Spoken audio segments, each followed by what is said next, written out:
ఇక్కడ కనిపిస్తున్న screen shot ఒకటి దాన్ని చూడండి. అంటే కాంగ్రెస్ ప్రభుత్వం ప్రజలను ఎట్లా మభ్యపెట్టింది, రైతులను ఎట్లా మభ్యపెట్టింది అనేది మనకు క్లియర్ గా అర్థమవుతుంది. రైతు భరోసా వేస్తామని చెప్పారు. ఎన్నికల ముందు ఏమన్నారు, మా కాంగ్రెస్ ప్రభుత్వం వస్తే రైతు భరోసా వేయకపోతేందుకు మేమన్నా దివానగాలమా అని మాట్లాడిండ్రు.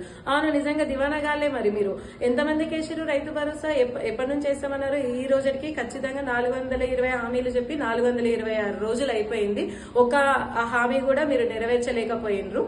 ఇప్పుడు ఏం చేస్తున్నారు? ప్రజలను ఇప్పుడు పంచాయతీ ఎన్నికలు వస్తున్నాయి కదా, ప్రజలను మభ్యపెట్టి మళ్ళీ వాళ్ళ ఓట్లను గుంజుకోతందుకు ట్రై చేస్తున్నారు. ఎట్లా ట్రై చేస్తున్నారు? రైతు భరోసా వేసినాము, అందరికి పైసలు వచ్చినాయి అంటున్నారు.